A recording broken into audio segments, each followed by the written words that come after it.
TDP అధినేత చంద్రబాబుపై మంత్రి అంబటి రాంబాబు ఘాటు విమర్శలు చేశారు. చంద్రబాబు వ్యవస్థలను మేనేజ్ చేయడంలో దిట్ట అన్నారు.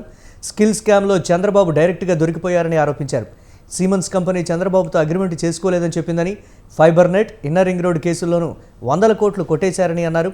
వైసీపీని ఓడించే సత్తా లేకనే అందరితో పొత్తు పెట్టుకుంటున్నారని విమర్శించారు. సుప్రీంకోర్టు తీర్పు చంద్రబాబును తీవ్ర నిరాశకు గురిచేసిందన్నారు అంబటి. కోట్ల రూపాయలు ఇస్తూ దొరికిపోతే అది కూడా కేసు రీచ్ చేయడానికి ప్రయత్నం చేశారు, కానీ అన్నింటినీ తప్పించుకున్నాడండి మహానుభావుడు. మేనేజ్ చేసుకున్నాడు, శుభ్రంగా మేనేజ్ చేసుకున్నాడు, చట్టాలను మేనేజ్ చేసుకున్నాడు, వ్యవస్థలను మేనేజ్ చేసుకున్నాడు. ఎక్కడ దొరకని దొంగగా చలామణి అయినటువంటి నారా చంద్రబాబు నాయుడు ఇక్కడ దొరికాడు.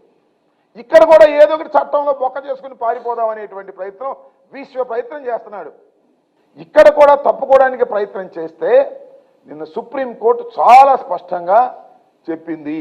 ఒకటి ఏం చెప్పిందంటే, 2 జడ్జెస్ విభిన్నమైనటువంటి తీర్పులు ఇచ్చారు, కానీ ఒక విషయంలో చాలా క్లియర్గా అంగీకరించారు. అదేమిటంటే, చంద్రబాబు నాయుడు గారిని అరెస్ట్ చేయటం, ఆయన్ని రిమాండ్కి పంపటంలో మేము ఇంటర్ఫీర్ కాం, మేము ఈ కేసును కొట్టేయలేం అని చాలా స్పష్టంగా చెప్పారు.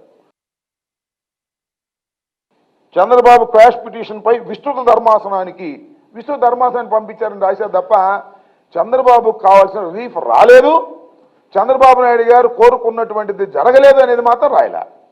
ఇంతవరకు చంద్రబాబు నాయుడు గారి మీద అనేక కేసులు ఫైల్ చేశారు. చివరికి మన నియోజకవర్గంలో పోటీ చేస్తారంటున్నారే, ఆ కన్నా లక్ష్మణ్ కూడా ఫైల్ చేశాడు ఒక కేసు, ఆయన మీద లక్ష్మీ పార్వతి గారు ఫైల్ చేశారు ఒక కేసు.